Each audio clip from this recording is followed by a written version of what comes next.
जय हिंद दोस्तों, स्वागत है आप सभी का हमारे YouTube चैनल विजय पथ पर। तो शुरू कर रहे हैं आज 20 दिसंबर करंट अफेयर्स की क्लास और मैं हूं विवेक पांचाल आपके साथ। तो आगे बढ़ने से पहले फटाफट आप चैनल को सब्सक्राइब कर लेंगे और वीडियो पूरी होने के बाद आप लाइक और डिसलाइक से बताएंगे कि आपको क्लास कैसी लगी। तो बढ़ते हैं दोस्तों आज की क्लास में आगे। तो सरदार वल्लभ भाई पटेल की पुण्यतिथि किस दिन मनाई जाती है? आपके सामने पहला क्वेश्चन आ गया ये, ठीक है। तो जल्दी से बताइए कि सरदार वल्लभ भाई पटेल की पुण्यतिथि किस दिन मनाई जाती है?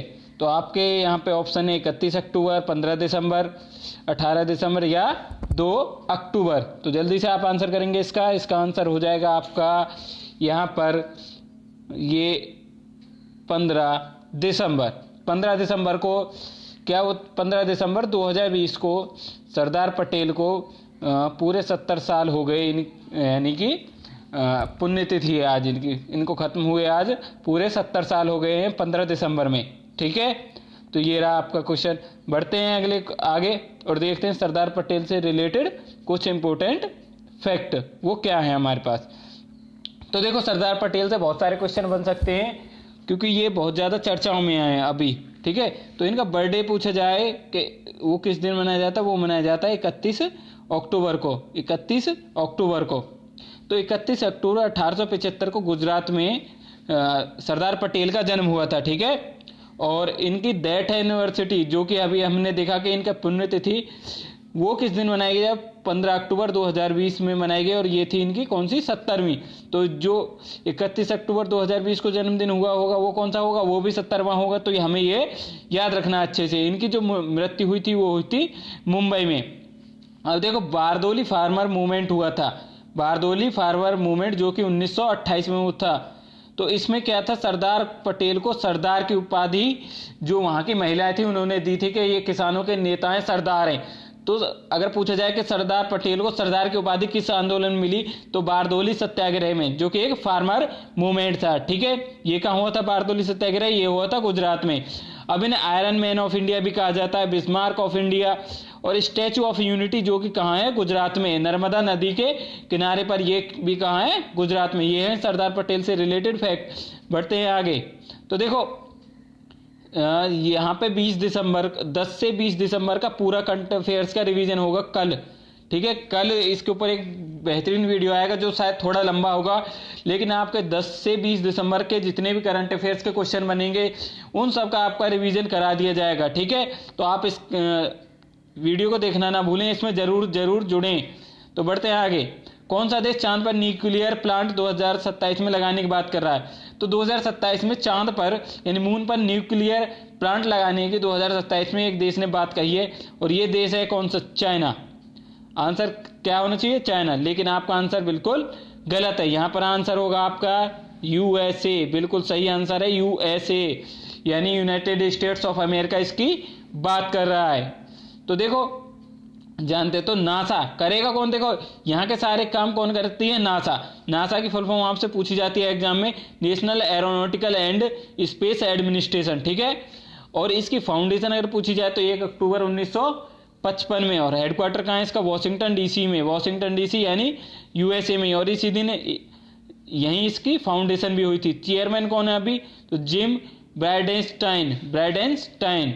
तो बढ़ते हैं आगे अगले क्वेश्चन पे और देखते हैं अगला क्वेश्चन क्या है आपके सामने।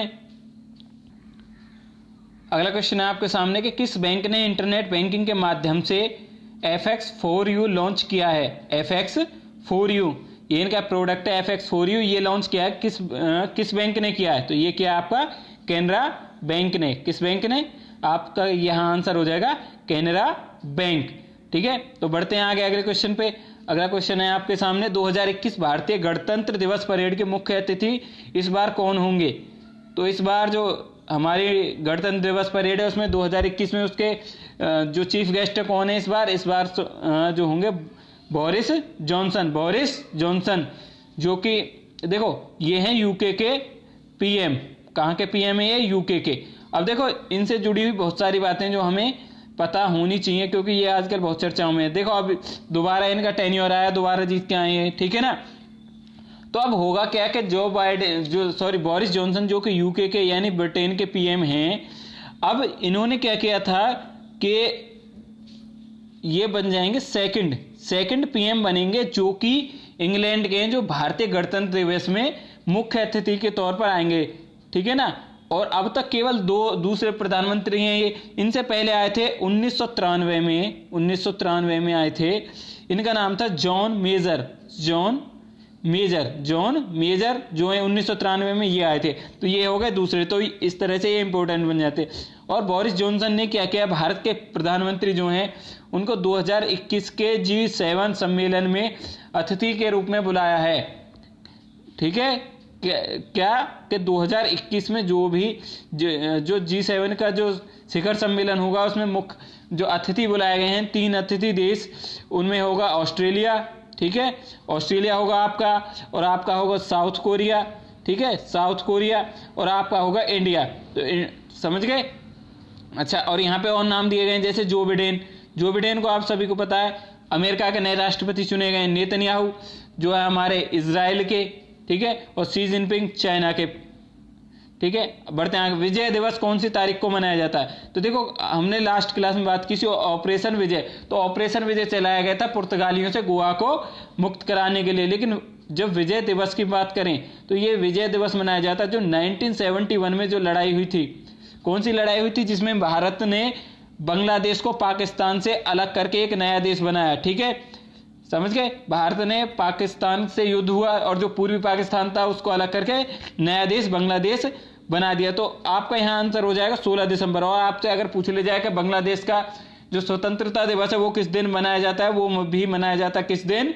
आपके 16 दिसंबर को। तो 16 दिसंबर को इस बार हो गए 2020 में इसको 50 वर्ष हो गए इस बात को पूरे हैं 2020 में, ठीक है।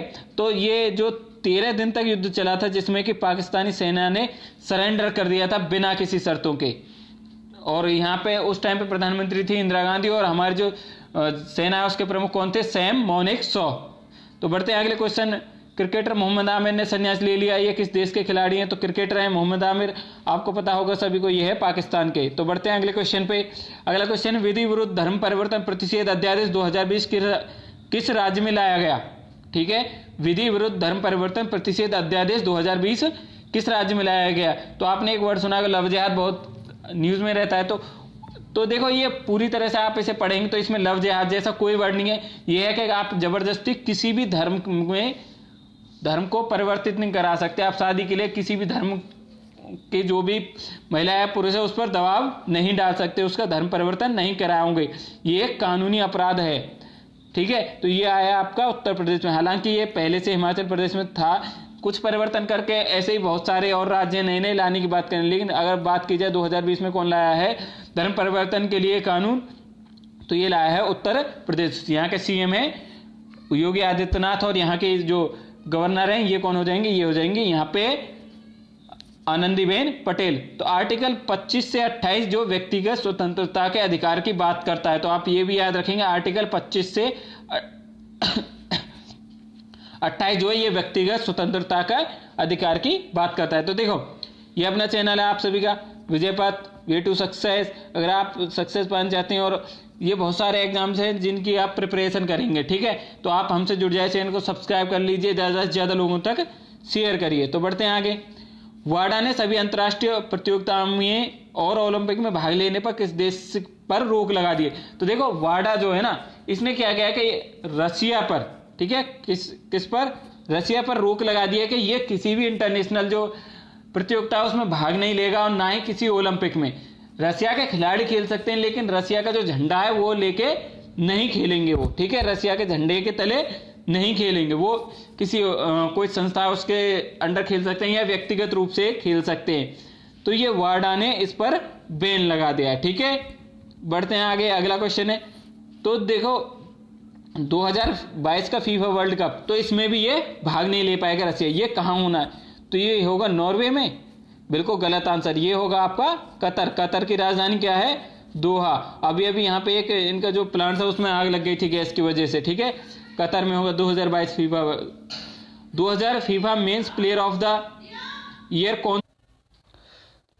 तो यहाँ पे आपके सामने अगला क्वेश्चन है, FIFA men's player of the year 2020 का किसे मिला है? तो ठीक है, एक मिनट, ये कर लिया था। तो ये आंसर देना आपको। यहाँ मेंस प्लेयर कौन चुना गया इस बार, तो ये है लेवांडोव्स्की, जो कि कहाँ के हैं, पोलैंड के लेवांडोव्स्की को। और विमेन की बात की जाए 2020 का फीफा विमेन कौन है, तो ये है लूसी ब्रोंजे, ये हैं इंग्लैंड के, ठीक है। तो ये आप याद रखेंगे। तो 2022 का फीफा वर्ल्ड कप कहाँ होगा, कतर में, ये बता दिया। अब देखो आपसे पूछा गया वाडा, तो वाडा की अभी अपने जैसे बात की, तो वाडा का हेडक्वार्टर है मॉन्ट्रियल कनाडा में। लेकिन अगर आपसे पूछा जाए कनाडा की राजधानी क्या है, तो ओटावा। ध्यान से सुनेंगे, वाडा का हेडक्वार्टर कहाँ है, मॉन्ट्रियल कनाडा में। वाडा का मतलब होता है world anti doping agency. World anti doping agency, इसका काम होता है कि जो भी ड्रग्स वगैरह लेते हैं प्लेयर, जो भी गलत तरीके से दवाई वगैरह लेते हैं और खेलते हैं, उन पर ये जांच करता है, उन्हें रोक लगाता है, ये सारे काम करता है वाडा।